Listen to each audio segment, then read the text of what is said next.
Hello and welcome back to Time 100 Talks. I'm your correspondent, Ashley C. Ford, and all week long, we're continuing our conversations with members of the Time 100, Time's annual list that recognizes the world's most influential people. They're leaders, game changers, activists, philanthropists, artists, and more from all around the world. Today's guests, from Time's 100 lists past and present, are responsible for changing the world as we know it.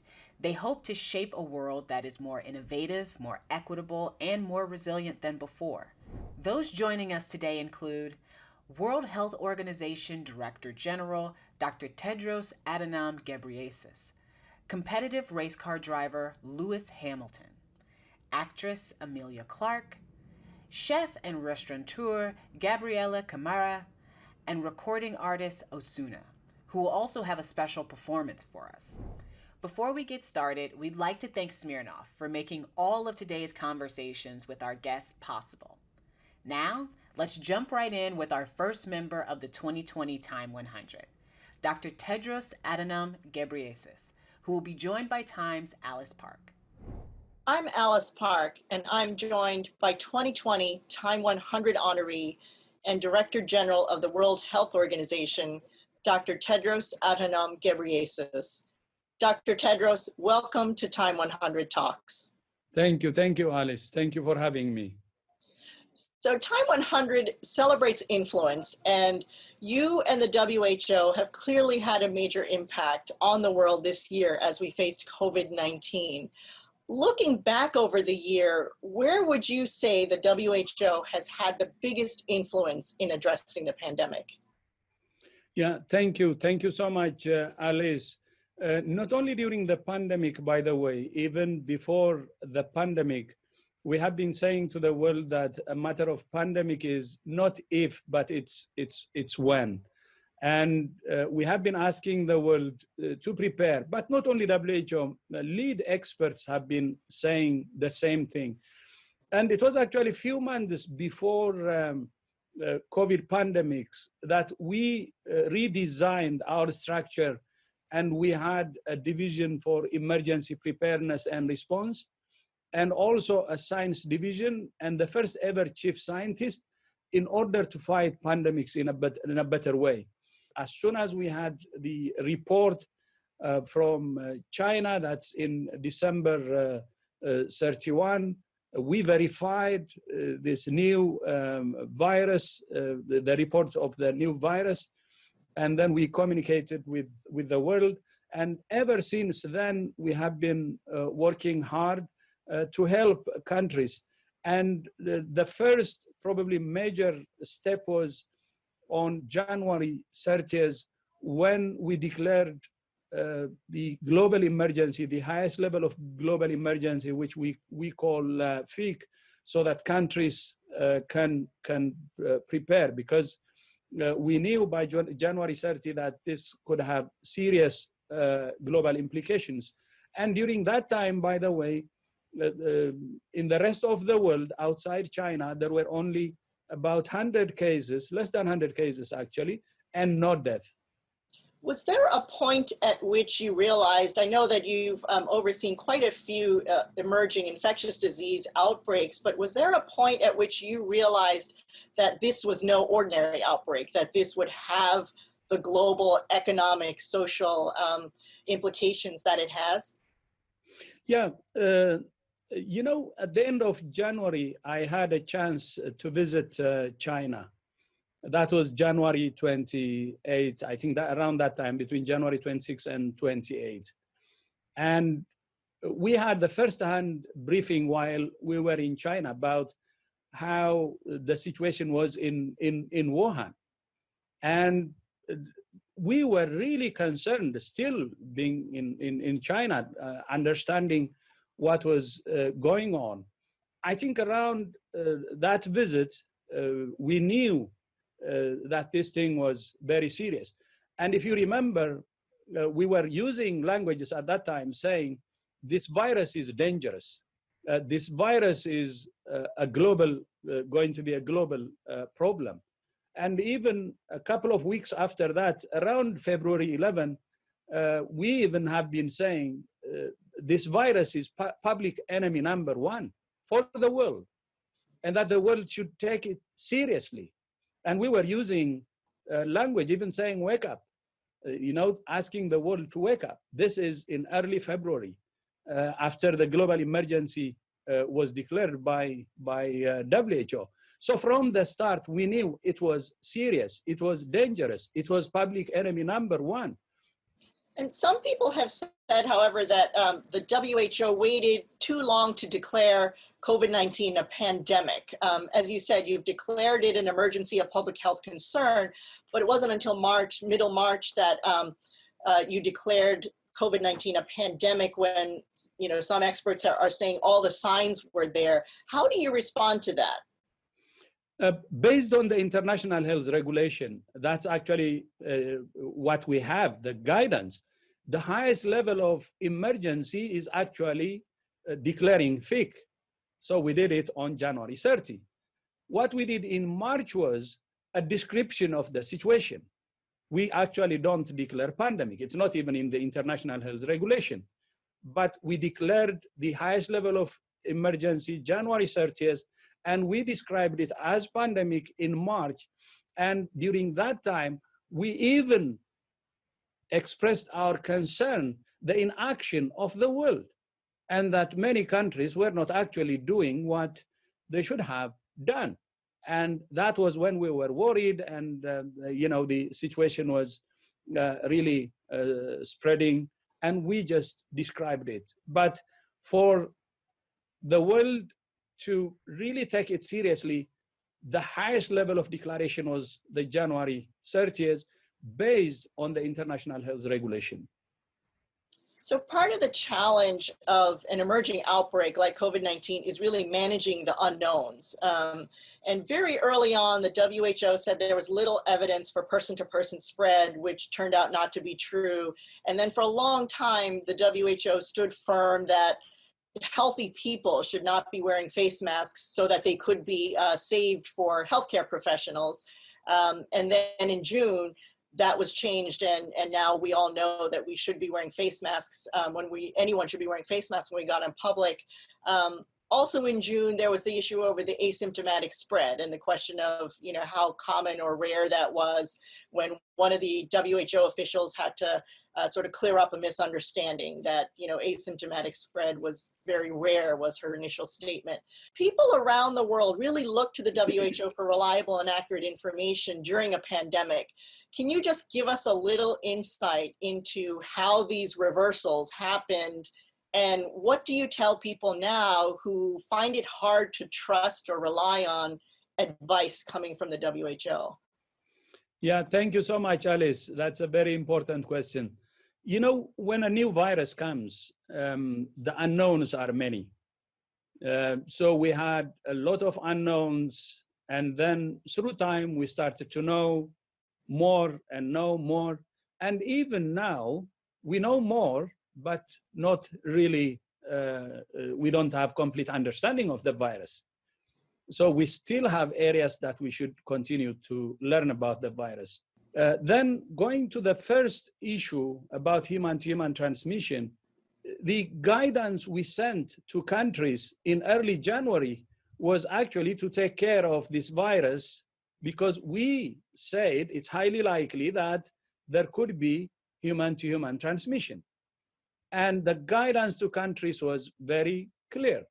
And then one of the global attention was actually on January 14, when we posted the report we got from China saying, what they said, which is they haven't still found human-to-human transmission. And what we normally do is, when we get a report from member states, not only China, but from any country, it could be from US or from South Africa or from Finland, we post their report as is, and this is normal practice. But at the same time, January 14, the colleague you mentioned, Maria Van Kerkhove, the lead on COVID, said that there is, likely of human-to-human transmission the same day. And that news was carried actually by Reuters. You can check it for yourself. So WHO's position from the start has been that there is a likelihood of human-to-human transmission, and we have been saying it. And that was what we said specifically, including on January 14. And by January 19, China confirmed, and that was then again transferred as reported by China, which is a normal practice again, like what we treat other countries. So that's it. And then on masks, I think my colleagues have said that, have already explained what the issue was. You know, wearing closed masks was not a problem even for WHO, even from the start. What we were saying was there was a shortage of masks that our health workers can use. And we were really concerned. So we said priority should be given to health workers, especially with regard to medical masks. That was the issue. But for closed masks, even from the start, whoever wanted to wear was not a problem. And we developed even guidelines to help on that. On a symptomatic symptoms, as you said, my colleagues have already explained what they said. But at that time, she was describing a finding of published articles, not generalizing it. But as you know, when media reports it, you know, take the headline, the tagline, and without the perspective, and that could, you know, have a different message. And that's why we say to our media colleagues, please be, you know, careful when you pick a headline that may give a different meaning to the public. But having said this, there could be things that we could say because of lack of understanding or knowledge, because it was a new virus and we have been learning. So it happens. And the most important thing is, do we know what we don't know? If we don't know, we say we don't know. Then when we know, then we know, we add that into our knowledge and address that, and we continue to understand, fully understand the virus. But it's a normal process actually to start from less knowledge into understanding of the virus, and anything can happen during that process. Part of this fed into now the U.S. reaction and the U.S. sort of tension with the WHO. So I'd love to get your perspective on your first reaction when you heard that the U.S. was withholding its support to the WHO. Have you reached out to President Trump to try to speak to him about hopefully changing his mind? You know, my first reaction was, to be honest, I didn't believe it. And the reason for that is, even I now believe that the US administration doesn't have any good reason to withdraw from WHO. And that's my position, strong position, no good reason. And the other thing I would like to underline is withdrawing from WHO actually hurts the US too, because being part of WHO is not just to help those who need support. The US also benefits from being a member of WHO. So it's in its own interest to be a member of WHO, not just to support others. The US people really benefit from being a member. But having said that, I also recognize the generosity of the US, because I was a minister in Ethiopia, health minister. And when HIV was raging throughout the world, and especially in our continent, in my continent in Africa, and when President Bush started PEPFAR, and how that gave hope to individuals, families, and nations. If you remember, during the climax of the HIV pandemic, there was despair, individual, family, at national level. People were dying. And the intervention from the US, from President Bush, changed that and brought hope into individuals, families, and nations. And that's why I believe, especially during this pandemic, working together and the US support is very important. But at the same time, the US also supports by supporting others. So I was really couldn't believe that they decided to leave. Actually, I had a very good discussion on March 23. And he called me, very cordial discussion. We discussed on issues. We agreed on issues we agree. We disagreed on issues we didn't agree. There was very cordial, good environment, good discussion. I really appreciate him for that, but I don't understand what happened after March 23. Could you share with us what some of the points of tension were, as you said, where you agreed to disagree? No, there was no tension, but we always discuss on issues, and we have bilateral discussions with member states, and then we don't agree on everything. It's normal. And he was very cordial. I really enjoyed even our discussion because it was engaging, and I thought it was a very good discussion, actually. And there were no hints at that point that the US support would be withheld? No hint, because it was a very good discussion, and no hint. And what has been the impact of that? Can you tell us a little bit about, as you mentioned, the US support during the HIV pandemic through PEPFAR has been dramatic.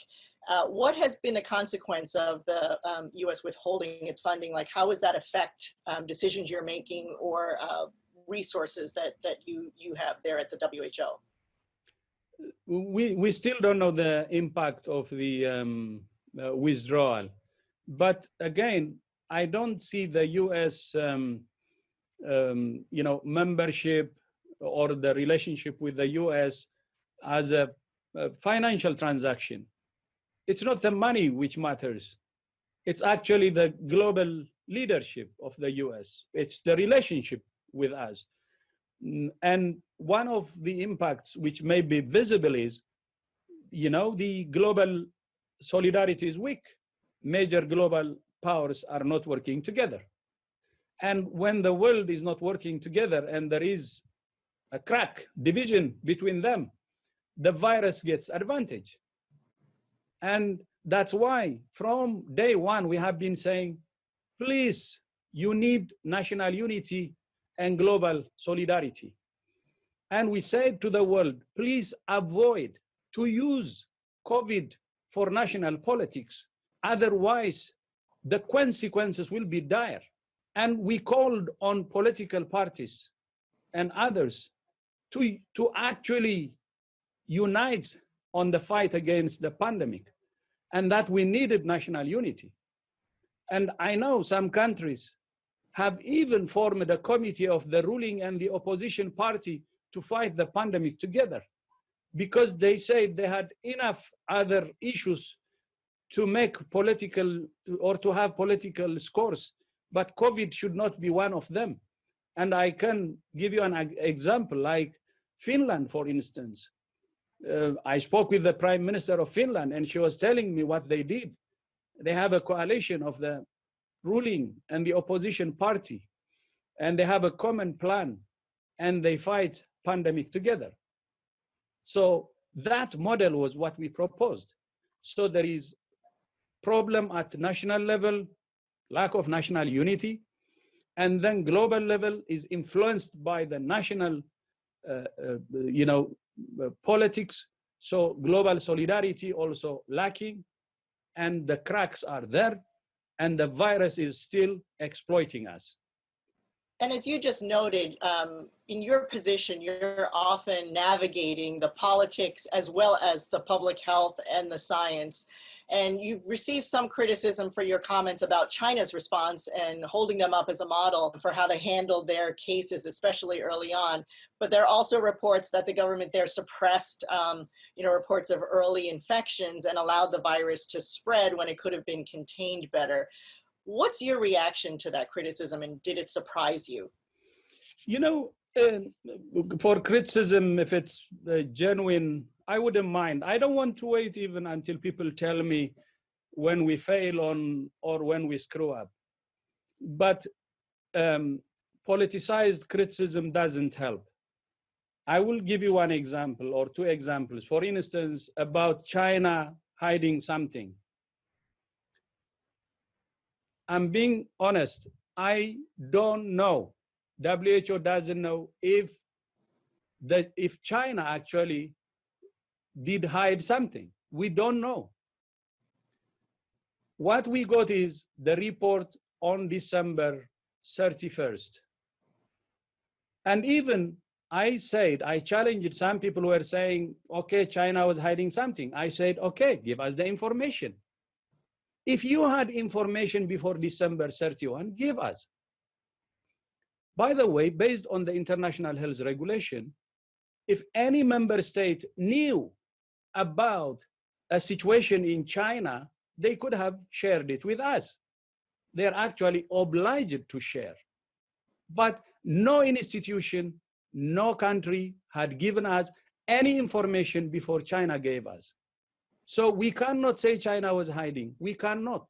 But, you know, we're trying to learn lessons from what happened. If there is any new information which is coming, we will see. We will learn from it.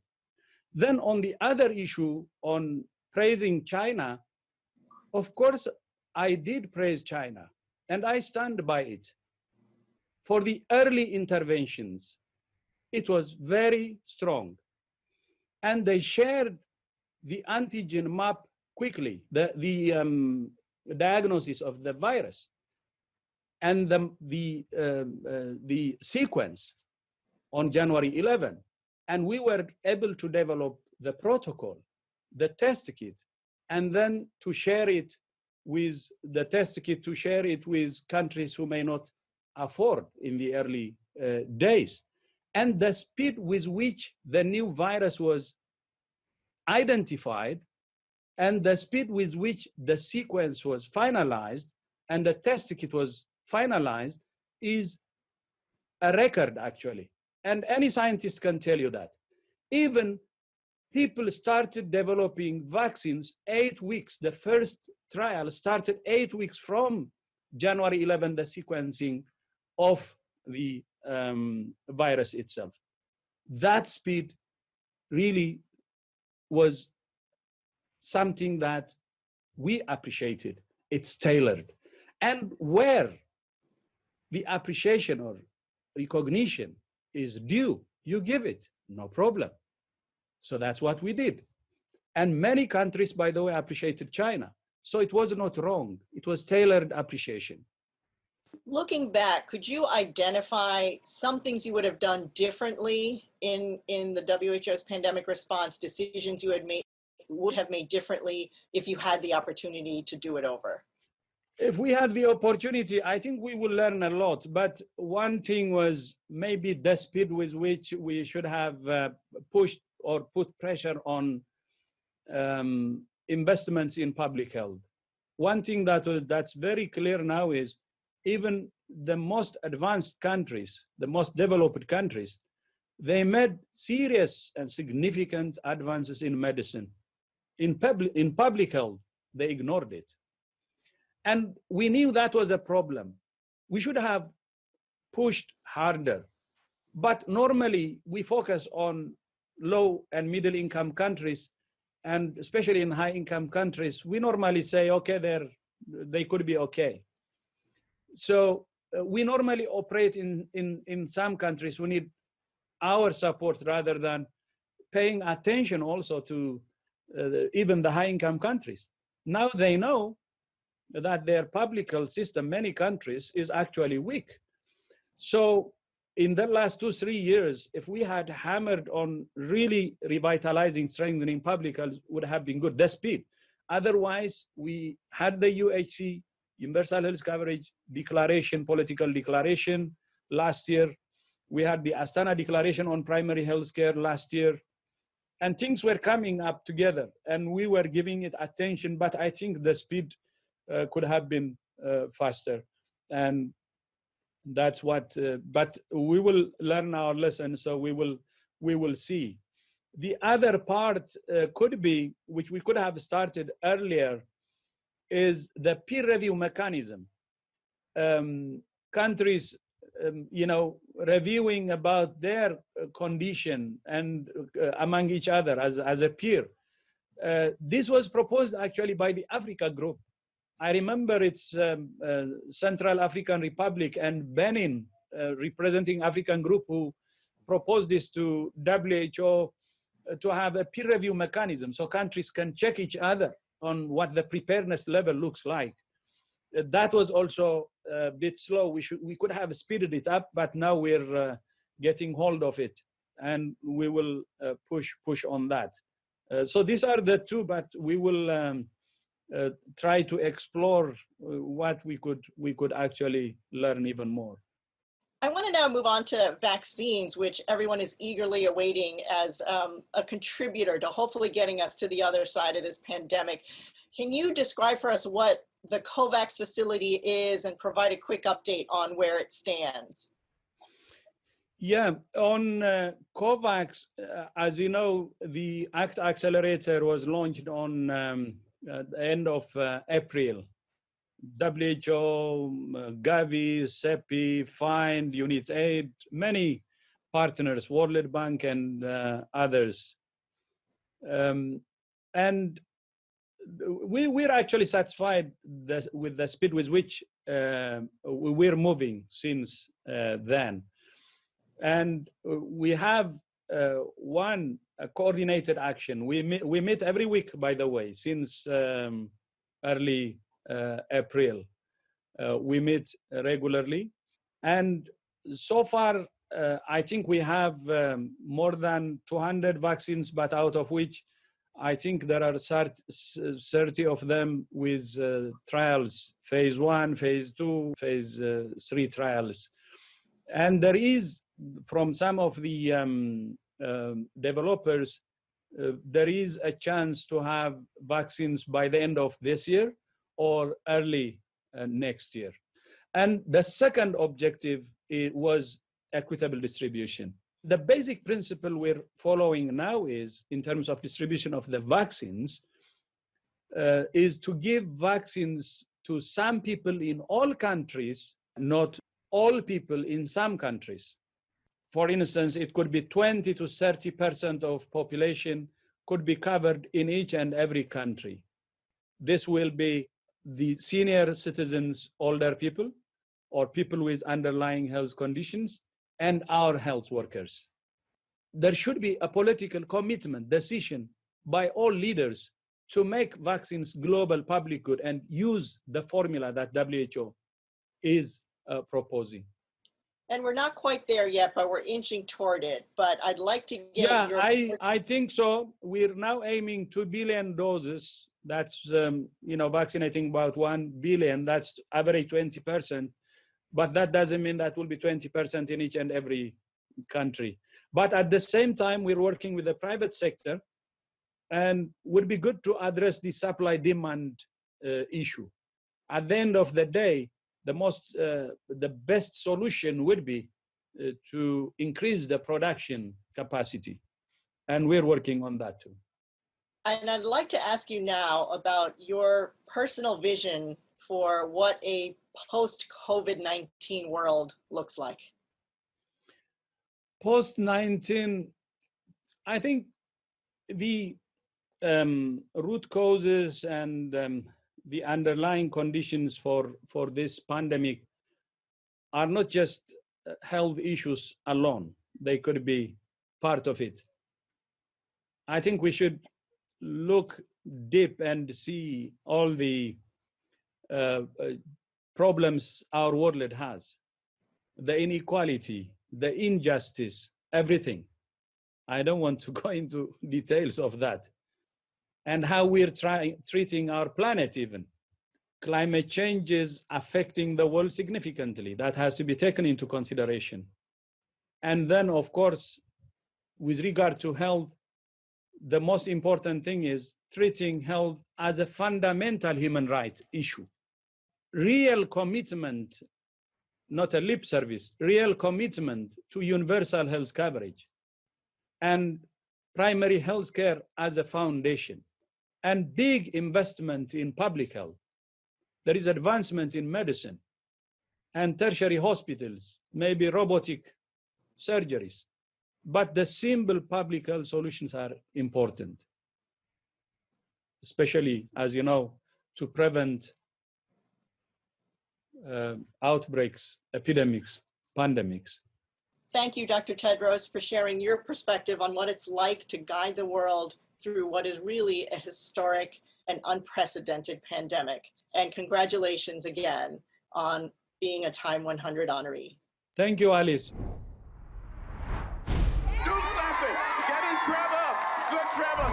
If John Lewis as a 19, 20-year-old wasn't doing what he did, I would not be here. You cannot replace a John Lewis. Let me hear you!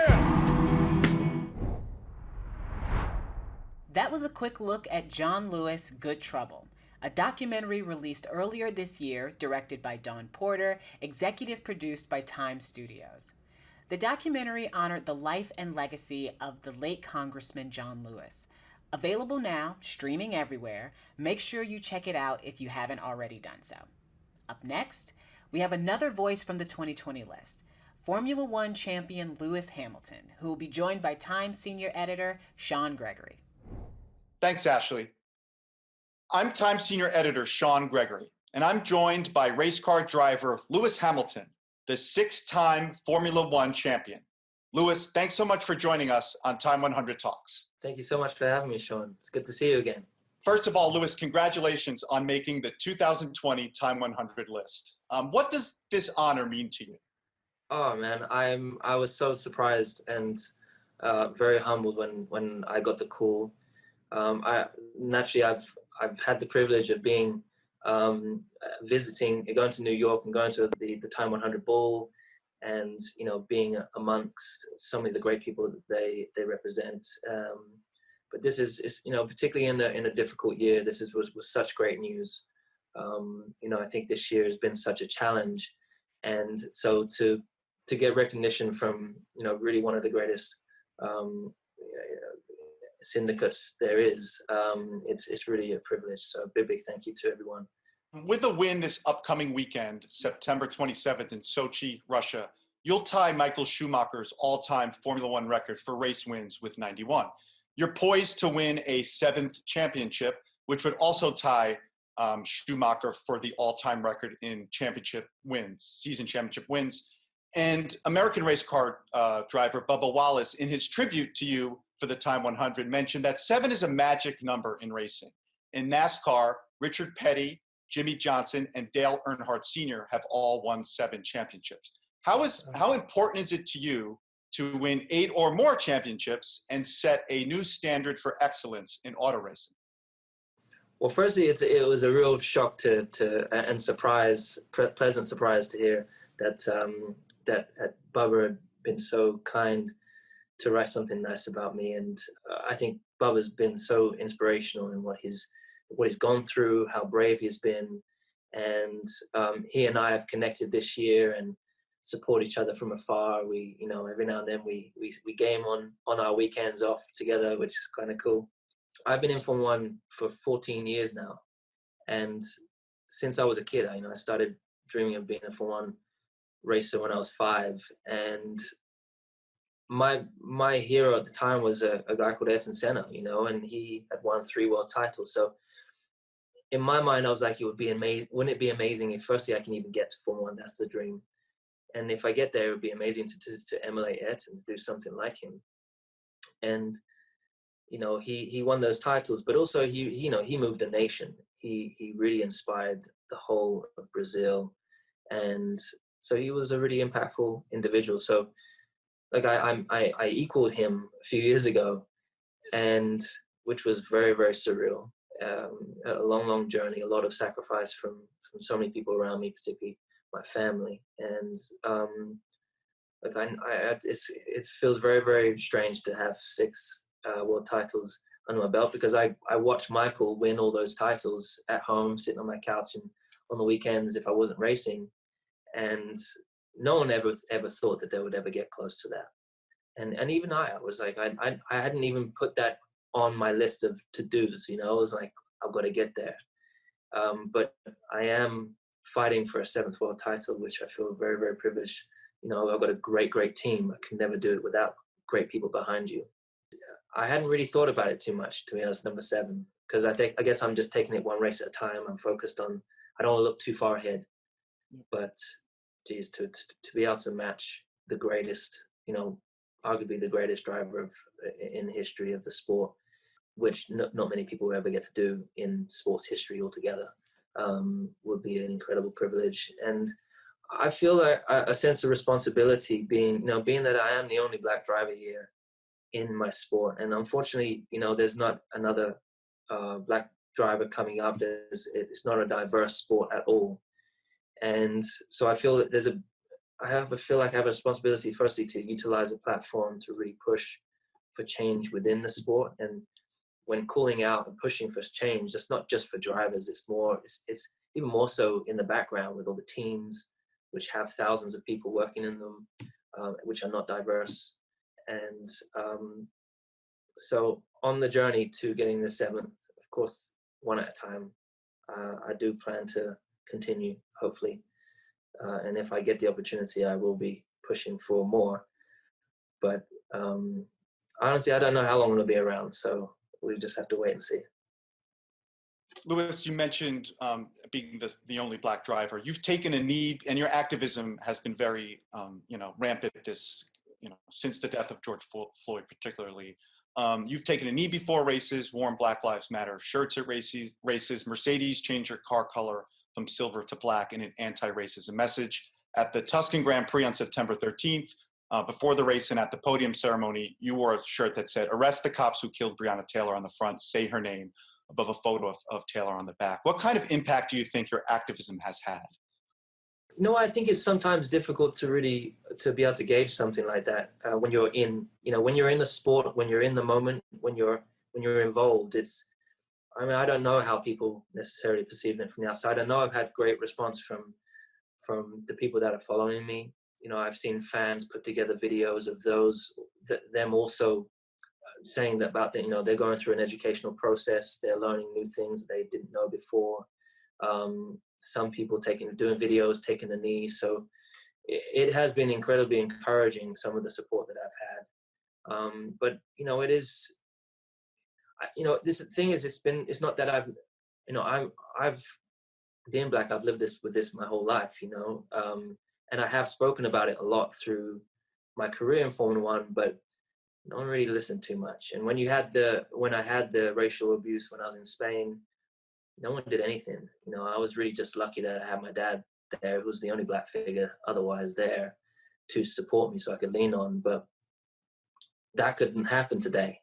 And thanks to the Black Lives Matter movement, for me personally, that watching George be killed after we've seen, and read about so many of these other tragedies, it brought up a lot of suppressed emotions that I hadn't even realized that I'd done. I think because, you experience things, you experience abuse, and my dad would always say, "Do your talking on the track." So I suppressed these things, and it brought up a lot. And I was like, you know what? I've got a niece and nephew, and I'm like, I want to utilize my time and my platform, my voice, to change the future for them, for the other, the kids around the world.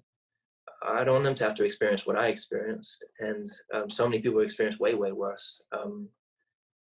So I felt a responsibility, and I think we all have a voice, but collectively, I think, as you can see this year, it's been a collective of a lot of celebrities and people with great platforms and really, really pushing for change. And I feel really proud to be a part of it.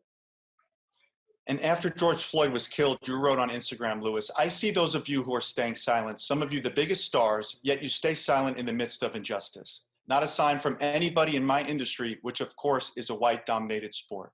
I'm one of the only people of color out there, yet I stand alone." Do you still feel like you're fighting racism alone in F1? So, the message, whilst directed, was also kind of down to interpretation. So people out there could interpret how they wanted to. So, it wasn't just people within my industry. There was other sports stars that I admire and look up to, who have incredible voices, who I watch and support, who just stay quiet. Musicians who have the power to really educate the people that are following them, not just be cool, you know. And the response has been, as I said, in my industry, the response has been great. I think it's a learning process for everyone. And, you know, I'm on a lot of Zoom calls with the heads of my sport. Spent a lot of time with Mercedes. You know, it was a long-winded conversation to get them to understand, you know, what I've been through and what the world is, what is out there. Because a lot of people are like, oh, I hadn't even realized. You know, when you work in a team that's got almost 2,000 people, I would ask my boss, I was like, why am I one of the only few people of color here? And at the beginning, it was like, I hadn't even realized. And then, you know, after working together, he'd be like, you know, there's not a lot of the pool that we're hiring from. It just doesn't seem to be many minorities applying for the job. And like, well, you've got to widen the net. And so we're working now. You know, firstly, we've changed the car to black, which Mercedes is a silver star. It's never shifted from silver. So that's a really important message, I think, that Mercedes are willing to, you know, accountability, I think, is key for all of us. You know, I should have been done more. I thought that me just being in this sport would have shifted things, but it hasn't been enough. And so I'm making sure that I correct that, or at least apply my efforts and time. But the team shifting, there's new training programs within my team that are happening. And I've also, I don't know if you know, but nobody's trying to find out. When I ask people, why is it not diverse? No one in my sport knows why.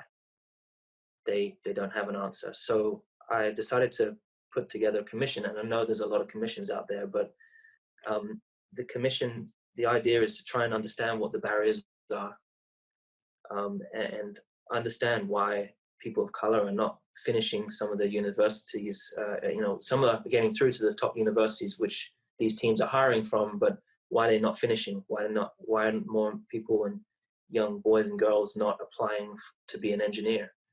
And I want to understand that, and I want to work in terms of trying to, once I get this commission, we don't know what the results will be, we'll be able to give it to the industry and hopefully more industries so that they can apply a new method in terms of how they're hiring, non-biased training, all these sorts of things. And a lot of people will be watching the Hamilton Commission for sure. But you've mentioned, and you've pointed out, that it's not always a united front. One driver who didn't join you in kneeling was Charles Leclerc of Ferrari. And he said, quote, "I believe that what matters are facts and behaviors in our daily life rather than formal gestures that could be seen as controversial in some countries." What's your response to that kind of thinking? So I've spent a lot of time trying to talk to each and every other driver that I race with, and you know, there are, I think, 7 or 8 or 9 or 7 or 8 that don't take the knee. Some of them were of the mindset that why should I take the knee for Black Lives Matter? They didn't understand it. And some were, well, I've never experienced racism, so it doesn't really, this doesn't include me. So I think ultimately it's education. Some were told not to take the knee from higher powers around them. And actually I know who, but I won't go into names. But what I have tried to do is reach out to those individuals and try to just spark a conversation, and rather than have them put their walls up, try to just educate them and also empower them. Say, look, you can be a part of this. You know, we need you to be a part of this shift. And I'm trying to do that with the drivers, but it's a little bit harder because we're competitors also, you know, and so it's a very, very fine line to navigate through in terms of how people are perceived in their countries, because you've got a Russian driver who says that this won't be accepted in Russia. You've got a Spanish driver that will say that, you know, this won't be looked upon very well in Spain. And those are guys I have to try and explain what I've been through and what people around the world are going through, and that this is not just only about Black people. It is about the inequality and injustices around the world. But you know, it's, as I said, it's a learning process, and it's not going to be eradicated in one day, in one swift swoop. So it's something that I will continue to do. The thing for me, though, as I try to explain to him, you know, Black people don't have the time to opt out, and in today's world, it's not enough to not be racist. You have to be anti-racist today. You have to be anti-sexist, and so much more. And you know, if you could be racist, or you could be not be racist, but you're being silence is speaks volumes. And I think today, as I said, you need to be actively anti-racist. But you know, the drivers are all wearing the end racism t-shirts, but I choose to wear the Black Lives Matter shirt always. I'm going back to Bubba Wallace for a second. You mentioned that you guys have been in touch. He told us that, you know, you sent notes of encouragement to him during late night Call of Duty gaming sessions. But what did you think of Bubba's own activism in the US? I think it's a daunting thing to, you know, from this side of the world, watching NASCAR. You know, I'm a fan of, I watch a lot of US sports, big fan of NBA, NFL, and I watch NASCAR, and I know that is also a very white-dominated sport, has been for a long, long time. I was really surprised and happy to see the response from NASCAR, the actual organization, and how they supported Bubba. I thought it was incredibly impactful, and I thought he was incredibly brave.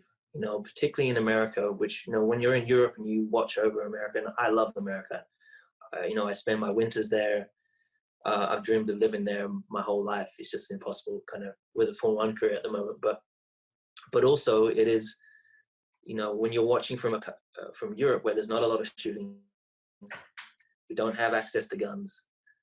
You know, the same as it is in the States.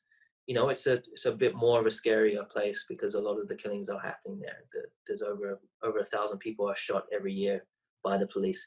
So, you know, I just thought that it was incredibly brave what he did. And I just wanted him to know that, you know, sometimes people in those positions don't always hear the best things. And I was like, I just want you to know that I'm supporting you. You're doing incredible. And please keep going, because your voice matters. And that's I think that's important for people to hear. Have you ever thought of racing over in the United States in NASCAR? I have. I did years ago. I did a swap with my Formula 1 car and a NASCAR with Tony Stewart years ago. I think when I was a lot younger. Tony just about fit in my car, so but it was so much fun. It was at Watkins Glen, and the NASCAR was awesome.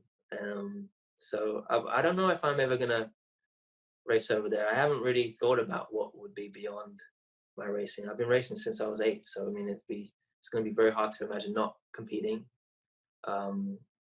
Maybe I'll do some practice and see how it is. But I have been to watch a NASCAR race. Came to see Jeff Gordon. I think it was down in Miami.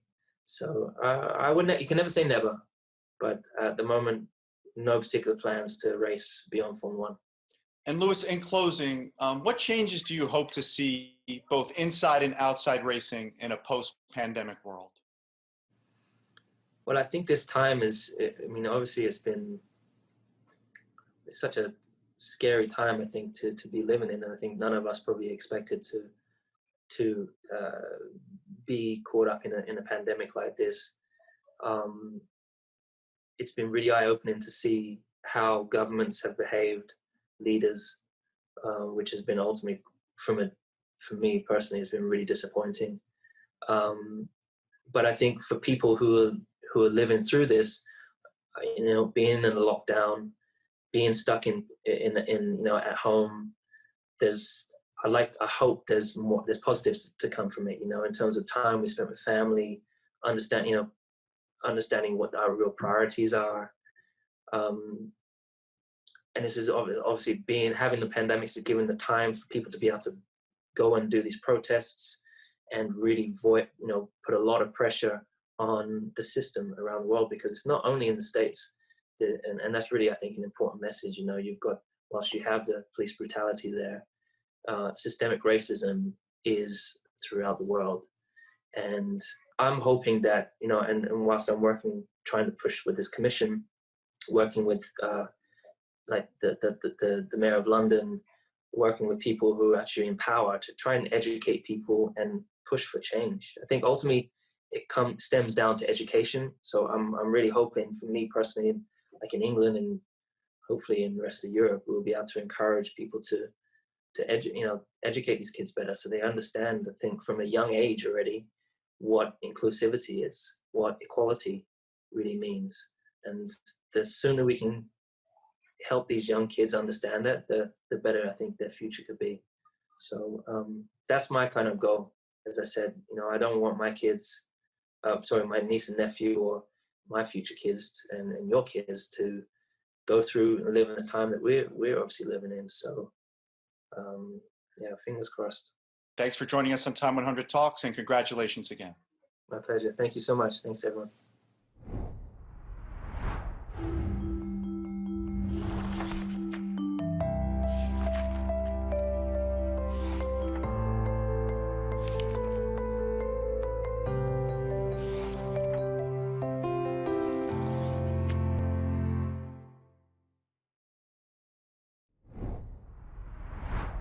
Welcome back to Time 100 Talks.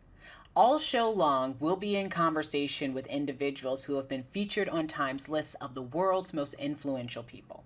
Our next guest was on last year's list and is joining us from London, England, Emilia Clarke. She'll be interviewed by Time's Reza Bruner. Hi, I'm Reza Bruner, and I'm joined today by actor Emilia Clarke, who was also a 2019 Time 100 honoree. Welcome to Talks. Hi, thank you so much for having me. I must admit, when you guys gave me that incredible honor, I was completely flabbergasted and felt when I was at the ceremony, I was like, I'm in the wrong room. Like, I snuck in somehow. So thank you so much. Oh, that's so amazing to hear. And it's wonderful to be able to have this conversation with you as part of our week of celebrating the new list and everyone who's joined the community. So as we mentioned, you joined Time 100 last year, and I was rereading the tribute that Emma Thompson wrote for you for the magazine. And in it, she has this line. She said, "You have the courage of a small lion, the stamina of a Welsh pit pony, and the soul of a clown." So it's been over a year since she wrote that. Life has changed in so many ways. But I have to ask, how have those qualities, stamina, humor, helped you get through the past year and change? Yeah, well, I must say that the stamina and the courage have been fighting strong. The clown has been dormant. I can't tell a lie. The clown took some time out for a minute, and then I've been reading all these brilliant articles of all these wonderful people who were trying to make humor in lockdown, and silly faces on fruit and kind of all that kind of stuff. And yeah, myself and my small dog Ted have been trying to bring the humor, but largely speaking, it's just been a lot of stamina, a lot of courage, which I feel like is probably a temperature of the globe right now, is everyone's doing that. I think we could probably all do with just a slice of some clowning. Yeah, seriously. Yeah. So you have also been through some incredibly difficult health challenges over the past decade, starting in, I think it's 2011, when you had a series of brain aneurysms. And then you launched the organization Same You, which helps sufferers of brain injury in their recovery. So how did your experience shape the work that you're doing now to help other people with similar struggles? Right. Well, I mean, essentially what I found through my experiences with brain injury was that if you're lucky enough to survive the life-saving surgery, which obviously I was both times, if you're lucky enough to have that, the thing that doesn't get spoken about and the thing that gets ignored most is the recovery afterwards. So that's what Same You's core founding principle is. It's for brain injury recovery, because it's there where people get lost, and it's there where you're actually embarking on the hardest part of your journey, and at the point when you feel the most physically and emotionally not able to deal with it. So same you, that's what our principle is, and that's what our guiding light is. And so we've been doing some really interesting work during COVID, during the lockdown, because what we knew to be the case was that because of all of the incoming patients who have COVID needing all the attention of our incredible medical services, people with brain injuries were leaving hospital early, earlier than they would have done in a normal environment. And so therefore their recovery needed to begin earlier. With fewer people, with a global pandemic, my heart was bleeding for all the people who didn't get what I was able to get. And so what we managed to do with UCL in London was start a virtual clinic so that people could have the recovery that they needed from their own homes virtually. Nothing will ever or should ever replace human contact and human recovery, because that's where it really works. But the thing that we've done virtually is there was a clinic that was called Enroll, and the feedback has been incredible. So you have you've left hospital and you have all of the people that are assigned, all of the doctors and nurses and therapists that are assigned to you for your recovery process. And because it's all online, you can dedicate a huge amount of one-on-one care to those people throughout their recovery in really innovative, brilliant ways. Like my favorite one was there's this incredible therapist there who's part of the upper limb rehabilitation. So if you've experienced a brain injury and you have any kind of paralysis, upper limb is an entire section of work that needs a lot of attention. And he has this thing where when, let's say, the exercise is to move your arm along like this, and there's a very specific line that it should be on, that is what your brain is telling your arm to do. And every time you're doing it, your favorite song is playing.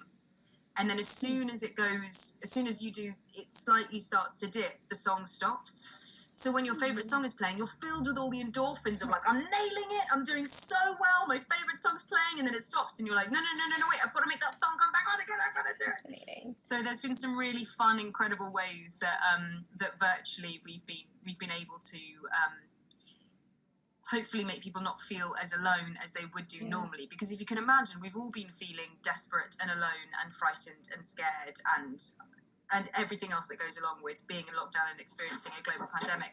But having a brain injury, you already feel those things. Put a global pandemic on top of that, and that's compounded to such an extent. So we put a lot of time, energy, and care into creating that, and we're now just trying to see ways that we can actually make that carry on as a kind of, because rehabilitation is incredibly unavailable everywhere. Recovery is something that is such a white space. People aren't aware of it, and the bulk of living with a brain injury is understanding and dealing with your own recovery. And so it's been, COVID has paradoxically been quite an incredible moment for us to really assess that properly and see how are the ways when in a global pandemic that we can really reach out and make people not feel alone. Yeah, it's really interesting how those virtual connections, although not the same as being in person, can lead to some innovative new ways to connect and to hopefully improve and change treatment. So it's very, very cool to hear about.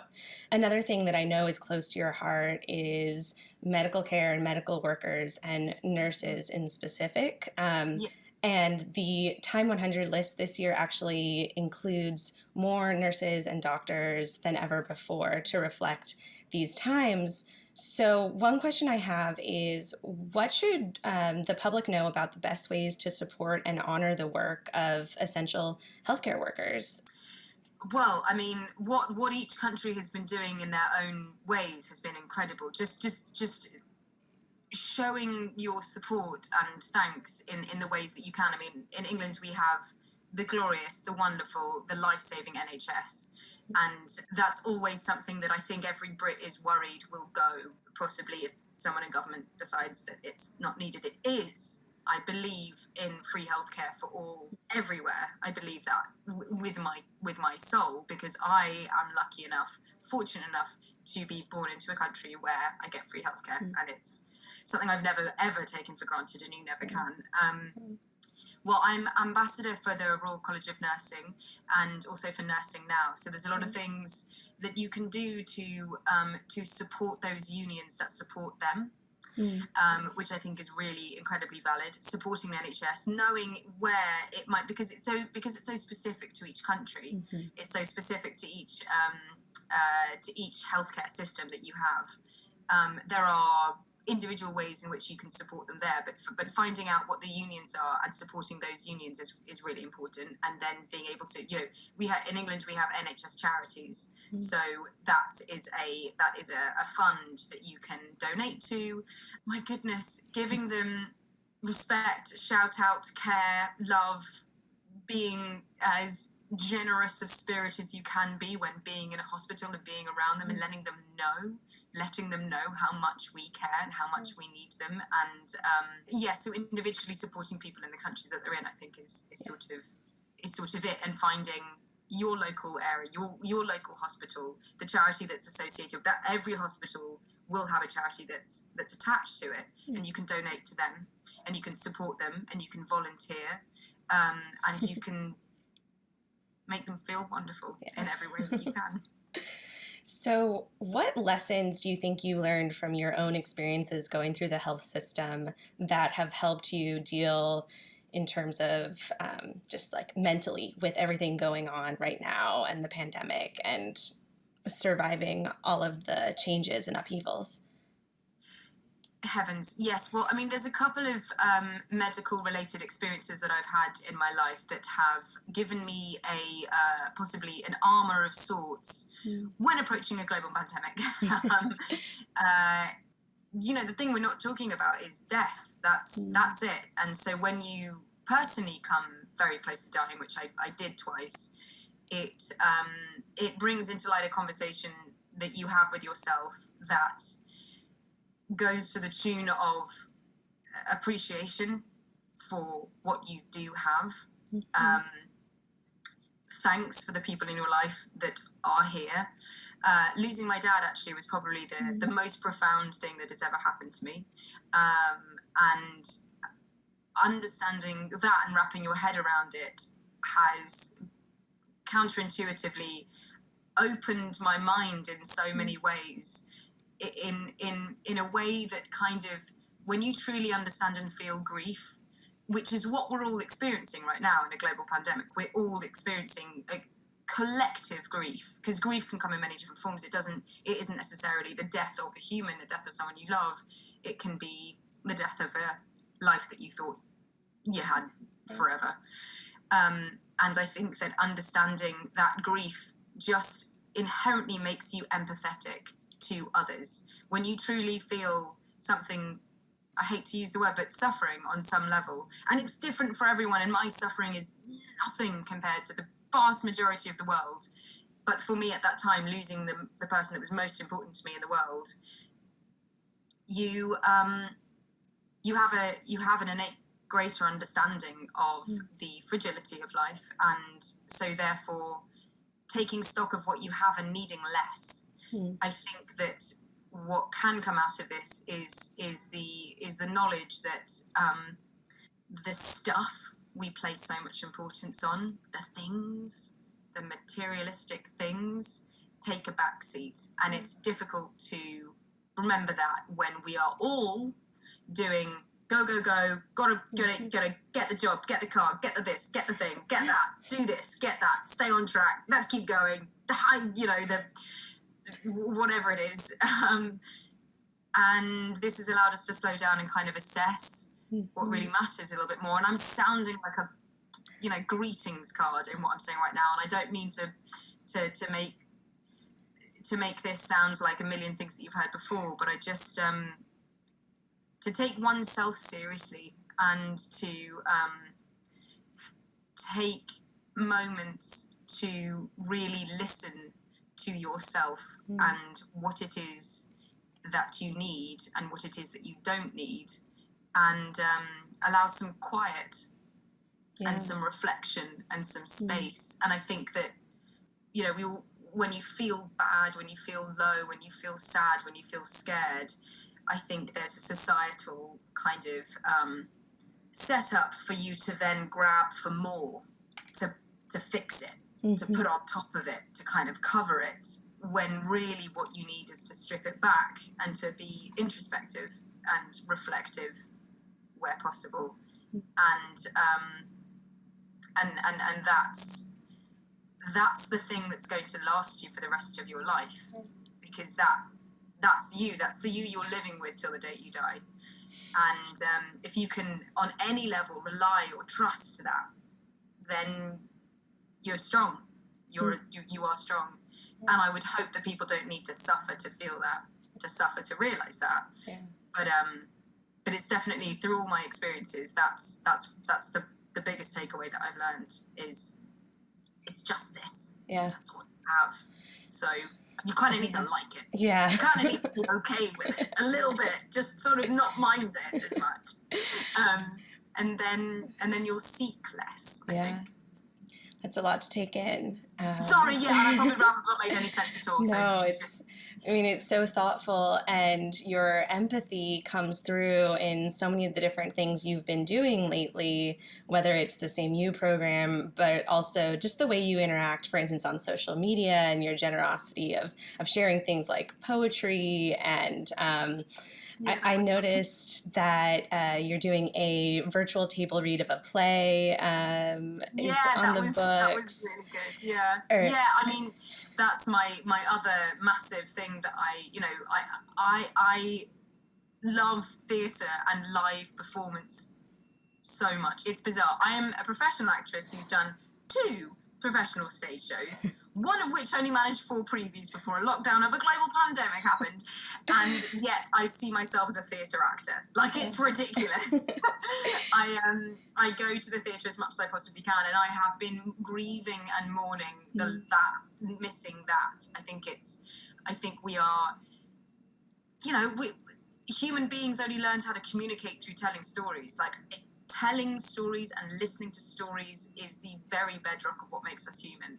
And without that live interaction you get, either be it being on stage and performing or being in the audience and absorbing all of that, is my life is worse. It's worse off for it not being in it. So the theatres that are struggling to stay alive right now, I care about passionately, and thankfully, there are many funds, at least in England, that and in the UK that are supporting theatres and are supporting freelance artists, because no one got any money anyway. Like, you working in the theatre as a freelancer, there's not a lot of money in it. You don't do it for that, and so then without any income at all, and in a global pandemic where other jobs are much harder to get, there's a lot of people going hungry right now, and.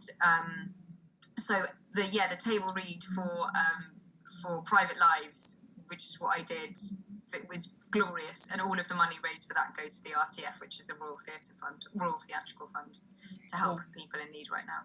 Have you thought at all about what comes next, or things that you would like to see improve when life comes back online in theatre and film? I'm looking forward to theatre. I'm looking forward to going to the theatre and watching something, or not going to the theatre, going to a bridge or a shed, a grassy knoll, any kind of space where someone's going to tell me a story physically and I'm going to absorb it.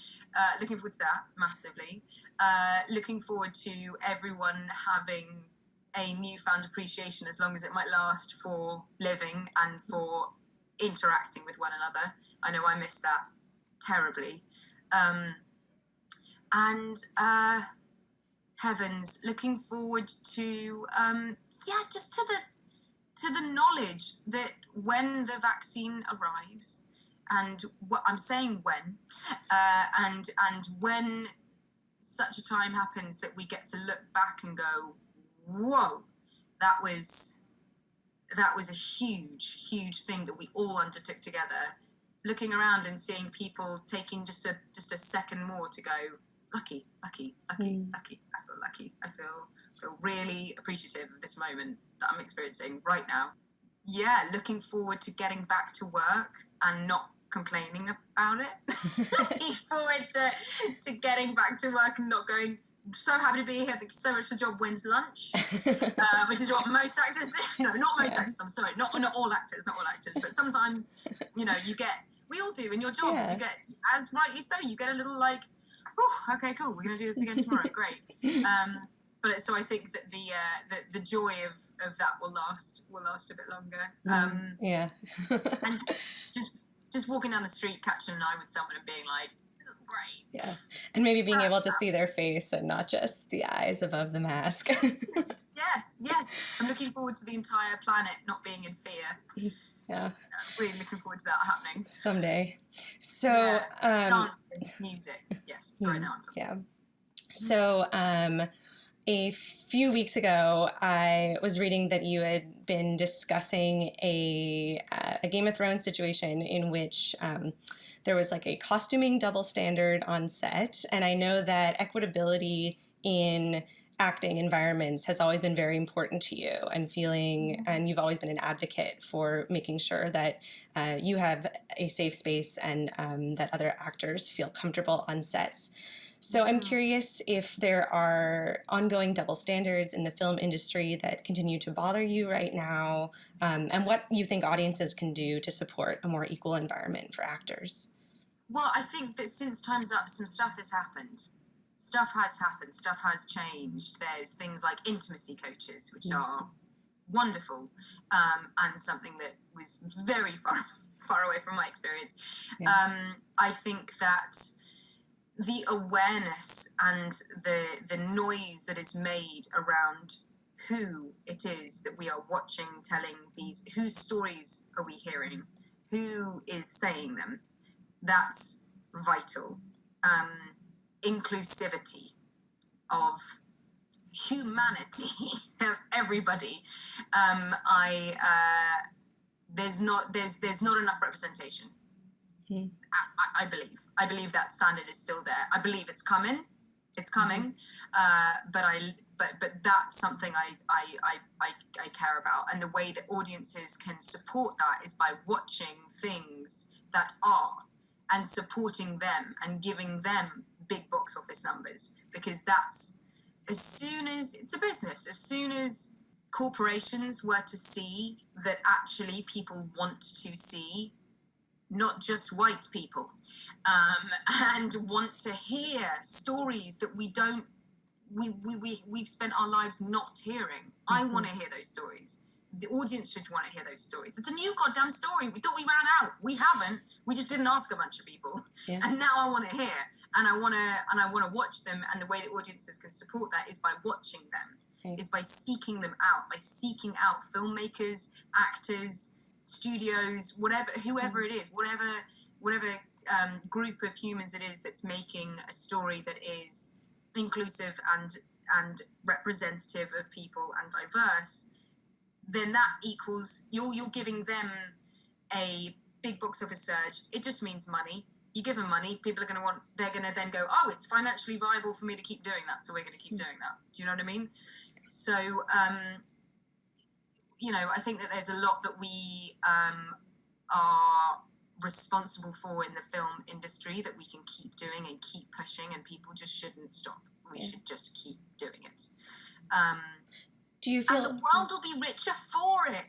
Damn it. That's the annoying thing. You see a story you've not heard before. You hear the point of view. You see a ritual or a culture that you don't know because you're not around it.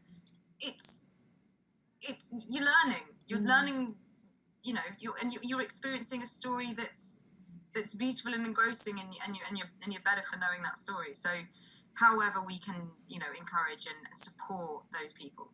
Yeah. Do you feel hopeful about progress that's been made in that direction? And more generally, what's giving you hope right now for the future? I have described myself as a pathological optimist. So I've got a lot of hope. And hope can be a funny thing. It can really, it can hurt. Hope. It can be really painful sometimes if you're filled with it and you wait a long time for that to sprout wings and fly. But I just keep saying the cheesiest things, but I believe in humanity. I believe in us. I believe in us as a global humanity. I think that it's chilling that it takes a global pandemic to make a bunch of us stop and assess and see what we have. But I'm hopeful that that our healthcare workers and our frontline workers are going to be supported forever. I'm hopeful that in the wake of Black Lives Matter and everything that's happened around that we will continue to encourage, support, and see stories from everyone. And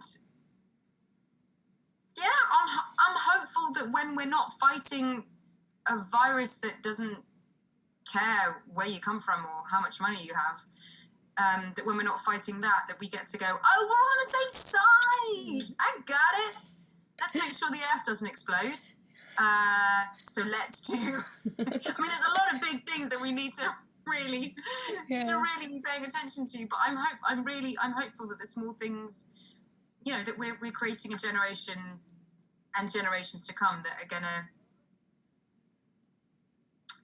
be the the flowering of that hope, that they're gonna hopefully help us. Yeah. Amelia, thank you so much for that positivity. That optimism is so important right now. And thank you for joining us today for Time 100 Talks. And I hope you have a great week. Thank you so much. Thank you for having me. From England to Mexico, our next member of the Time 100 class of 2020 is chef and restaurateur Gabriela Cámara. She will be joined by Time's Sean Gregory. Thanks, Ashley. I'm Sean Gregory, and I'm back with one of this year's Time 100 honorees, chef, restaurateur, and author, Gabriela Cámara. Gabriela, thanks so much for joining us on Time 100 Talks. Thank you so much, Sean. It's really lovely to be here. Congratulations, first of all, on making this year's Time 100 list.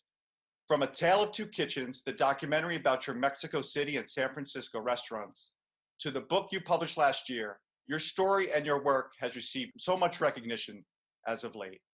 What's your reaction to being named to the Time 100 list for 2020? I never expected such a recognition. I think it's extraordinary. I mean, Time magazine is a huge thing. Who doesn't know about it? So I feel very honored. A major theme of this year has been the movement towards equality. You believe that food can be a driver of social change and social good. How is that principle lived out in your restaurants? Well, I truly believe that change only happens, a little bit at a time. Change only happens in concrete ways. So, just put it in other words.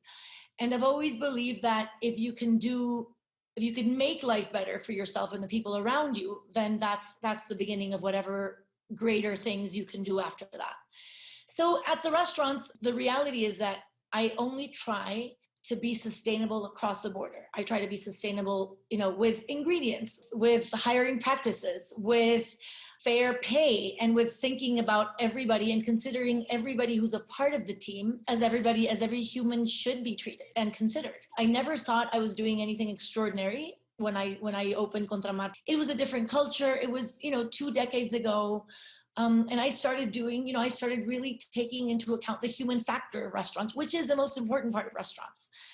And I then opened this restaurant in San Francisco 5 years ago, which unfortunately is still closed due to COVID. But what I did there was to find a team that really could take pride in being a part of the team and could really benefit from a job that would offer them, full medical and dental benefits, sort of a really good above minimum wage full-time job. So for that, I hired people that had a conviction history and that were, that had served their time. And it was a really good match because they needed a job. I wanted people that would commit full time to make a team, like a tight team, because I believe in tight teams. I believe restaurants are, they're such transient places. People come in and out all the time.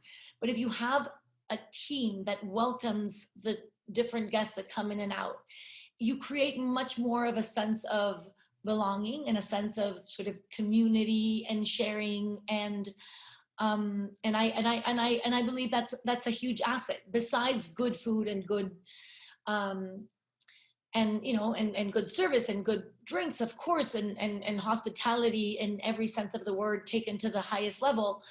I do believe requires that human component. We all have had to think about these things much more. We've all been really forced into looking at things in different ways. And I find it very gratifying that, some of the things that I've been doing for so many years are now such relevant issues and on the table for many more people. In the past, it's been your policy to, as I understand it, add a charge to diners' bills to help cover health insurance for your workers. What kind of impact has that policy had? It's had, it's some guests hate that idea, that notion of not having sort of the power to tip and to sort of control your, whomever is serving you by having the power over what they're going to be making. But I actually feel, and this takes us to a very, to a very different subject, or not very different subject, but to a sort of a subject that is on point with this. In Mexico and in other places, for example, in Europe, one is forced to pay for social insurance for workers and medical insurance for workers. And there's a social system that sort of requires that and makes that general for everybody, every citizen. And in the United States, that's independent. So people, if you have medical insurance, you're either in a company that's really wonderful because they offer you that, or because you pay it yourself. You don't have that sort of government imposed social tax, so to speak. And I do believe that it is very unfair in most restaurants in the United States that since tips are every waiter's earning, then they can do whatever they want with it and they do not have to share it with the rest of the team. So it becomes really challenging for the employer to then have to either compensate by paying such different wages to everybody or salaries, or by hiring people who are ready to work for very little money. So I believe that in terms of making a better, a more even team, a more egalitarian team, the sharing tips is a really, really smart thing to do. And it's challenging because you have to charge more. But I also believe that restaurants have to stop subsidizing a lifestyle of people who do have money and can pay 20% more or 25% more. Because it's like, if you want good ingredients and you want good food, it's not going to be cheap. We know that cheap food doesn't really do the same thing as good, healthy food. And I'm not talking about, high end or low end, but I'm talking about nutrition and the impact, like ecological impact and social impact of what we do in restaurants. And I really do believe that in the United States, especially in San Francisco, when I opened 5 years ago, it was really forward, but it was also a solution to a crisis that most restaurants were and still are going through, and much more so now that 80% of restaurants probably won't reopen. And it's not that solved it, because who knows if Gala will ever reopen, but the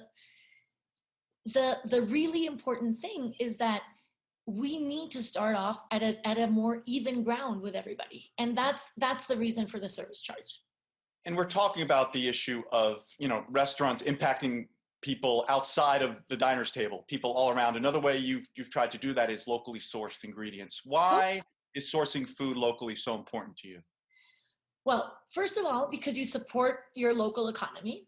Then it's also, you have less of an ecological impact on what you do. I mean, restaurants are already super impactful in terms of, in terms of waste, in terms of pollution, in terms of use of energy. And and of course, the footprint is relevant. And if you don't need to travel your goods these long distances, then everything makes much more sense. And there are always exceptions. I've never been a black or white person in that. I really never have been like extreme. I believe that there's a range between the two extremes. And for example, from Mexico, we always brought spirits or wines from Europe or even olive oil. I mean, I'm not that radical, but I do believe that the more, and we have a history of exchange of goods that is the foundation of civilization. We have all these proofs of exchange of spices and utensils and materials of different types. So we need that exchange. And as humans, one always wants things that aren't what you have around you all the time. However, I do believe that the less impactful we can be, the better off we will be. You're speaking to us from Mexico. Just want to talk a little bit about what you're doing in Mexico. Contramar, one of your restaurants, recently celebrated its 22nd anniversary in Mexico City. It's been an enormous success. You've advised the president of Mexico on food issues, describing your informal role as, I want to be sort of like a human rights watch, but for food. What does that mean, and what have you accomplished to date in your role? Okay. So Contramar has become an institution. I never imagined that when I opened it. If I would have known how difficult it is to run restaurants well, I probably would have never done it. I had no training in it, no training whatsoever. I just loved food and I loved cooking, and I thought there was a need for a restaurant such as Contramar. My role with the president, the impact that it's had, well, I think it's been very challenging. I mean, the majority of the population of Mexico voted for this president because we really desperately wanted, needed, dreamt of a change. And it's been more difficult to see the change than when we imagined it, of course. I think of this period as a transition. So I think, what have I been able to do? Well, I've been able to be a part of a government, of a president that's a very responsible person in terms of the entirety of the country. Corruption in Mexico and in the world is a very serious issue. And it's not easy to sort of make do with corruption that has been going on for centuries, literally for centuries. They say that the Spaniards were able to establish such a strong culture in the New Spain, or establish the New Spain, because the Aztecs had a very authoritarian empire that they sort of like plopped over. So they took over the institutions and the system of operating. And the Aztecs were apparently quite terrible to their dominated people around. It hasn't been a colony like in the way that other, the New Spain was part of the Spanish Empire. So it had sort of more stature, if you may, politically. But these practices have been very, very, very, very much a part of what Mexico is, for good and worse. So it's been very challenging. And the government is not ideal. And I see it, as I said, I see it as a transition. And I see it, I think there are many things that we have been able to do. Unfortunately, I mean, one of the only advantages of COVID has been that in this pandemic, we really have realized how important nutrition is for our well-being and our health.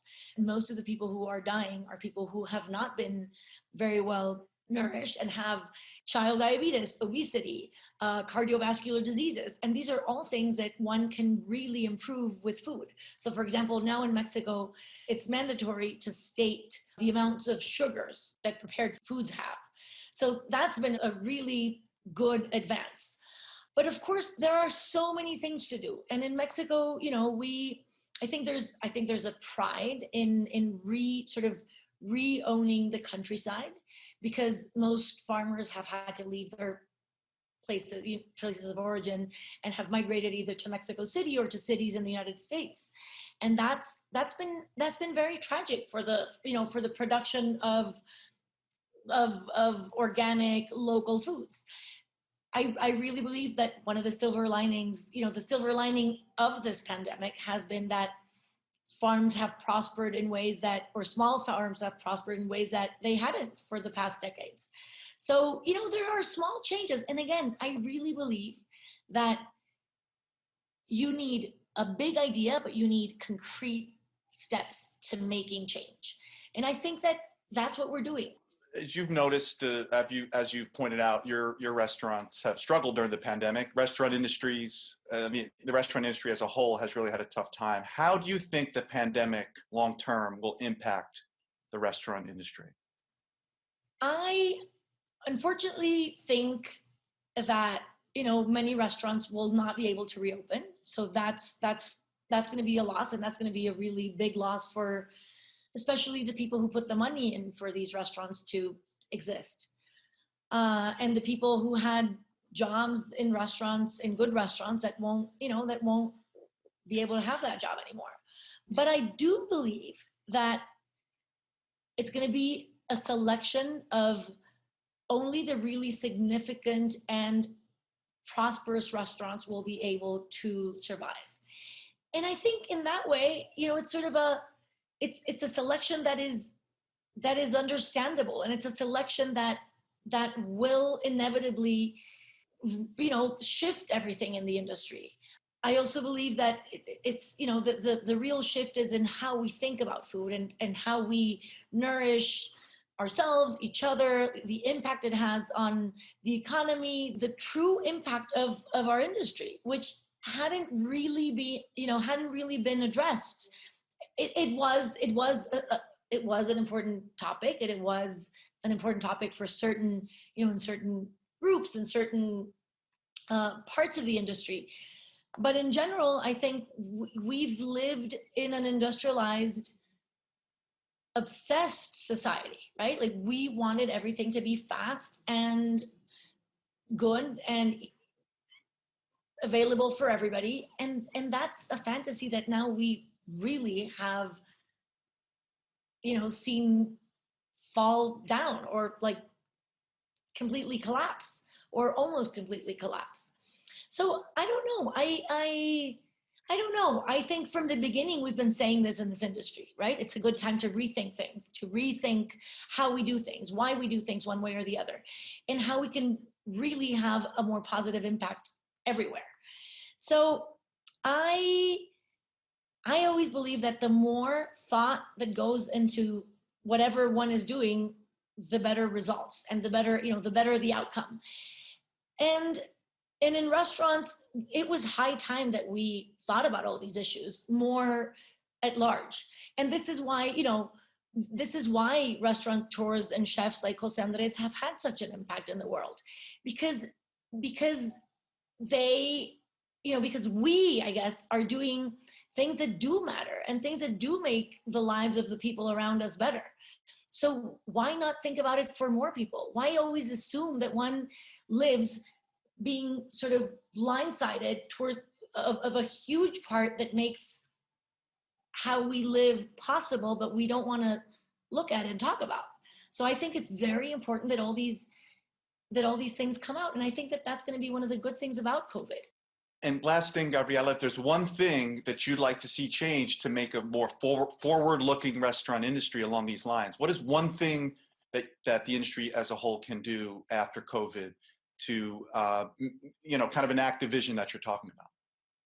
I repeat the same thing that I've always said: to make restaurants sustainable across the border, in terms of who we hire, why we hire them, how we pay them, what we pay them, who we buy from, how they farm it, where they get it from. The less impact, the better. Just to be sustainable, not only to present a beautiful dish to a guest that wants to pay whatever money for it, but that we tell the story better, and that our story is a better story. Gabriela, congratulations again for being named to the Time 100, and thank you so much for joining us today on Time 100 Talks. Thank you so much. It was lovely talking to you, Sean. America. America. America. This election season, there are a lot of issues worth debating. But please, don't drink and debate politics. Don't drink and debate who won the debates. Don't drink and debate how we're going to vote this year. But Please do vote. Don't drink and bring up gerrymandering. Jerry? Who's Jerry? And if there's anything Smirnoff knows for sure, don't ever drink and bring up Russia. Just drink water instead. Smirnoff. Drink responsibly, debate responsibly. Welcome back to Time 100 Talks. Make sure to connect with us on social media. Go ahead and use the Time 100 Talks hashtag to let us know where you're watching the show from anywhere around the world. Up next, we have musical artist Ozuna, who was recognized just this last year. He'll be joined by Time's Kyrie Nugent. Hi, I'm Kyrie Nugent, and I'm joined by a 2019 Time 100 honoree, reggaeton star, Ozuna. Ozuna is learning English at the moment, but we're going to do this interview in Spanish, así que vamos. Ozuna, bienvenido a los Time 100 Talks. Es un placer tenerte aquí con nosotros. Quiero empezar por hablar de la pandemia, porque tú estás muy acostumbrado de estar de gira todo el tiempo y creo que hiciste 300 shows en un solo año. Entonces, ¿cómo ha sido la vida recientemente para ti? Pues mira, realmente, primero que nada, gracias por la oportunidad, gracias a mi gente de Times, por todo el cariño y todo el respeto hacia lo que nosotros hemos hecho durante este transcurso del tiempo y por evaluar y tomarme en cuenta en esta evaluación. Yo pienso que ha sido un impacto para todos. Creo que ha llegado un momento dado que la pandemia es mucho más cosas, sino que un stop es como frenar todo caemos en la misma línea, todos somos iguales, pero caemos en la misma línea a nivel económico, nivel social, como sea. El 2020 nos hizo caer a todos en el mismo estándar, en lo que es, wow, te puedo decir, quedarse en su casa, acostumbrarse a otro estilo de vida, a otro mecanismo y a otra forma de uno ejecutar. Creo que ha sido un año muy especial para muchas personas, para el mundo entero, no muchas personas, para el mundo entero, porque con el dolor en el alma te lo digo, ha matado a muchas personas esta pandemia, este virus, se ha llevado a muchos seres queridos, muchas amistades mías, muchas personas que yo digo, wow, nunca pensé que pasara esto. Y todo esto nos ha ido enseñando a que tenemos que darle gracias a Dios porque tenemos vida primero que nada y olvidarnos un poco de lo que son las cosas materiales. Nos ha enseñado a estar en familia, nos ha enseñado a dedicarle tiempo a esas cosas que antes no le dedicábamos tiempo. Estábamos trabajando 24/7 desde por la mañana hasta por la noche y era bien difícil dedicarle tiempo a la familia, a uno mismo como persona y a tantas cosas que es otro estilo de vida, te acostumbras a otro estilo de vida. A mí personalmente me paró los shows, yo no hice gira en el 2019, tuve unos pequeños retiros en cuestión de lo que eran los shows y los tours. Iba a empezar mi gira en el 2020, en abril, no se pudo empezar por lo que era la pandemia y pues ahora acostumbrarme a esto de los shows virtuales, créeme que vivo con la ansiedad de que cuándo puedo compartir con mi público, cuándo puedo abrazar a un fans, poder tirarme una foto sin la máscara, poder hacer tantas cosas que yo digo, wow, veo los videos míos de hace 2 años atrás y a veces se me salen las lágrimas porque digo, esto no es posible lo que está pasando. ¿Y cómo fue hacer un álbum durante este tiempo con tener este contacto con el público? ¿Y crees que impactó en la música, en los temas, en el tono de alguna manera? En la música no solamente, esto impactó al mundo, porque pues no poder ver familiares tuyos, no poder ver a veces hasta sus hijos. Yo he visto videos de policías, padres que han estado trabajando, entonces no pueden ir a ver sus hijos hasta que se hagan la prueba, pasen los 14 días. Es estar como en cautiverio, es algo bien triste para el corazón, ¿sí me entiendes? No es algo que mucha gente veo que ha opinado y que no, que bueno que ha ido, no es bueno, no pienso que es bueno. Nosotros necesitamos tener el contacto, tener ese aprecio uno por otro, poder vernos, poder ver a gente que no ve a su madre, gente que no ve a su padre. Hay muchas cosas que son tantos detalles que ha traído este 2020, esta pandemia, todo esto, que si empezamos no terminamos. ¿Y crees que esto se expresó de alguna manera en las canciones de tu nuevo disco? Pues mira, te puedo decir que sí, de una manera u otra. A lo mejor no es la manera de la letra, no es una manera de que lo hago social, pero me ayudó a mí a poder tener un stop y concentrarme en el estudio, concentrarme en este álbum, concentrarme en poder volver a buscar el sonido de Ozuna, en poder encontrar de nuevo esos ritmos, ese sazón que hizo que en el 2016 rompieran los récords, en el 2017 y 2018. De verdad que me ayudó mucho a apreciar mi familia, a apreciar tantas cosas, mi equipo de trabajo, valoro cada tiempo que dedico, me levanto ahora temprano porque quiero trabajar temprano, antes pues dormía todo el día y pues era algo que te acostumbra, te ayuda con otra estamina a uno mismo a poder pensar diferente, a poder hacerle ejecutar cosas diferentes, algo bien, bien extraño. Y hablando de tu trabajo, como tu música mezcla muchos estilos diferentes y que como no solo reggaetón, sino también trap y bachata, quería saber por qué te gusta representar tantos sonidos diferentes en un solo disco, un solo álbum. Pues mira, yo creo que no tan solamente en los álbumes, en todo yo pienso que para tú llamarte artista, un artista en general, tú necesitas ser versátil en diferentes ritmos, en diferentes cosas. No tan solamente en la música, a mí me gustan los deportes, hago baloncesto y me gusta hacerlo y me entrego y aprendí a hacerlo y me gusta, lo hago bien. Aprendí béisbol, me gusta, aprendí, le metí empeño, lo hago bien. El objetivo es que cuando tú lo hagas bien, porque aquí nadie nace aprendiendo. Aquí todo el mundo aprende. Y de verdad que cuando aquí la cuestión es de ser artista en general, de cuando tú te pongas un propósito, hacerlo. Romeo me dijo, vamos a hacer una bachata, Ozuna, y yo hice una bachata, me llevó en el camino del que él sabe hacerlo. No puedo venir yo a decirle, no, que yo me puedo aplicar, no, yo fui a aprender cómo hacerlo, evaluar. Y él me enseñó y pudimos hacer la bachata que gracias a Dios ganó Billboard, tiene récord, tiene premios, tiene muchas cosas que hoy en día pues uno hace el rompecabezas y dice, pues me funcionó aprender y dedicarle. Porque hoy en día es bien difícil que una persona quiera dedicarle y ponerle en el empeño por aprender sin dinero, si no hay trabajo, cosas, a eso me refiero. Cuando soy artista, pues digo, voy a cubrir todos los ritmos y a eso yo le llamo. Si no, eres un cantante de rap, un cantante de reggaetón, eres un cantante de bachata o eres un cantante de otra cosa. Pero cuando tú dominas todos los estilos de música o no música, lo que te propones y lo logras hacer, pues eso, eres un artista completo o alguien que tiene, ¿cómo te digo? Una habilidad.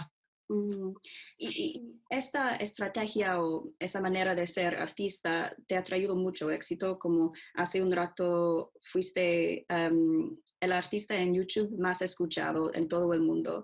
Y yo vivo en Londres y en Inglaterra, y incluso aquí cuando voy en bares, en tiendas, escucho tu música y otros artistas latinas y reggaetón. Y quiero saber si crees que finalmente ha llegado el momento en que reggaetón puede tener este éxito global. ¿Crees que estamos entrando en una época quizás más igualitaria en la industria de música global? No es que pueda entrar, yo creo que ya entró al mercado global. Creo que el reggaetón y la música completa, lo que es urbano completo, el reggaetón, el trap, en la área urbana completa merece ya su respeto y su espacio en el mundo, porque pues yo he ido a todas partes del mundo con el reggaetón y con música de reggaetón. He ido a Israel, he ido a Italia, he ido a toda Latinoamérica, Centroamérica, Europa, ¿sabes? Yo creo que ya es mundial. Creo que nos falta algo de Japón y China, que ya estamos ahí al otro lado, se escucha nuestra música allá y ellos acaso.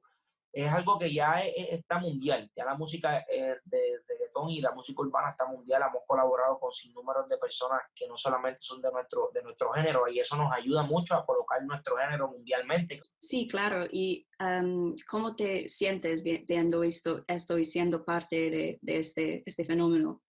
Pues mira, yo me siento contento, agradecido con Papito Dios primero porque es una oportunidad, ¿sabes? Es una oportunidad poder representar la música urbana, el reggaetón, poder llevarlo de mi isla Puerto Rico y República Dominicana hacia el mundo, como te dije, Israel, Japón. Hice mi video Síguelo Bailando, que es uno de los videos que tiene más de 1 billón de views, que fue allá en Japón, y fue algo que allá mismo ya escuchaban mi música, ya tenía fans, y algo que me sorprendió mucho. Y de verdad que representar esta música y representar no tanto la música, los jóvenes, lo que es un sueño hoy en día, que hoy en día, pues, ya hoy en día los jóvenes que antes pues les gustaba la calle, les gustaba a lo mejor lo que eran las cosas negativas, hoy en día puede decir, ya yo no quiero hacer nada de la calle, yo quiero ser artista, quiero ser del reggaetón, quiero cantar música. Entonces ya los centran que este muchachito iba a ser baloncelista, y de momento no, pues se perdió en la calle porque por los malos pasos y todas esas cosas, no, ahora todos los que, si no eres deportista, quieres ser de la música urbana, quieres ser el reggaetón, quieres hacer música, porque hoy en día es otro tipo de fiebre y yo creo que eso está bien. Y eso somos nosotros mismos los artistas motivándolos a que sigan dándole, a que sigan trabajando y nos ven como motivación, ya no nos ven como solamente unos artistas. Y el año pasado, cuando fuiste en la lista de Time 100, Daddy Yankee escribió el tributo para ti y creo que recientemente él también apareció en una de tus canciones. Y quiero saber, ¿es importante para ti tener este vínculo con los artistas, las leyendas de la vieja escuela, tener este vínculo con tu propio trabajo ahora? Claro, mira, de verdad que Daddy Yankee es un tipo que nos ha enseñado mucho, no solamente a mí, sino a todo este género. Es un tipo que inspira. Un tipo con 25 años trabajando duro por lo que hoy en día nosotros tenemos ya fácil. Un tipo que no tenía nada de eso. Entonces, para mí es bien emocionante, es un respeto y gigante. Es algo que es una inspiración y sigue siendo para nosotros cada vez que trabajamos con él. Es con mucho respeto, con mucho cariño y se convierte siempre en un éxito.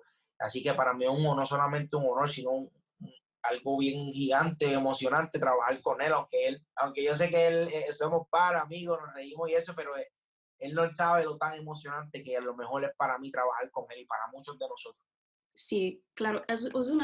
Para una última pregunta, quería te preguntar, yo siempre cuando escucho tu música me siento optimista y es muy difícil ser pesimista o deprimida escuchando tus canciones. Entonces, quería saber, en este momento muy difícil para el mundo, ¿ha habido un momento recientemente que te dio esperanza o que te hizo sentir optimista para el futuro? Pues mira, realmente primero una de mis canciones en el disco que se llama Sincero, mujer, pero realmente fue una canción que fue en unos momentos difíciles de mi vida. Ahora en el 2020 fue cuando empezó el año, antes de hacer gira, que había muchas personas o mucha gente que pues ya estaban diciendo Ozuna no es el mismo, ya no lo de Ozuna no funciona, ya Ozuna no va a hacer más nada, ya Ozuna no va a hacer esto, y yo decía, wow, me llegan tantos comentarios a la vez, así que me deprimí un poco, me sentí solo, me sentí raro, hasta que llegué al Estadio Olímpico en la República Dominicana, donde fue un concierto sold out de 50,000 personas. Y al ver 50,000 personas cantando toda mi música, todo el repertorio, yo aprendí ese día y dije, no. Todavía hay un público que ama a Ozuna, hay un público que quiere a Ozuna y Ozuna es para siempre. So, ahí empezaron otra vez mi energía, empezó otra vez la emoción y pude hacer todo lo que estamos haciendo ahora mismo en el disco y todo lo que ha pasado. Tenemos que trabajar y trabajé. Terminé este álbum en un momento bien difícil. Fui a mi bote, allí monté mi estudio con mi ingeniero y terminamos este álbum detalle por detalle. Luego fuimos al estudio y pude sacar lo mejor de mí, que gracias a Dios y al público le ha encantado y se lo disfrutó. Bueno, tenemos muchas ganas de ver la actuación de este nuevo disco. Creo que vas a hacer por nosotros un poco más tarde. Entonces, Ozuna, muchas gracias por estar con nosotros. Fue un placer hablar contigo. Gracias a ti, gracias a la gente de Times. De verdad que agradecido siempre y aquí a la orden. Thank you, Kira. In just a bit, Ozuna will close out today's program with a performance. But first, I want to thank everyone who has participated in today's conversations. I also want to thank Smirnoff for making today's program and wonderful conversations possible. And finally, I want to thank you, our audience, for tuning in. For more information on the leaders and changemakers who have made the Time 100 list, check out time.com. And don't forget, we'll be back tomorrow with one more Talks episode highlighting more Time 100 voices. We hope to see you then. Now here's Ozuna with his performance.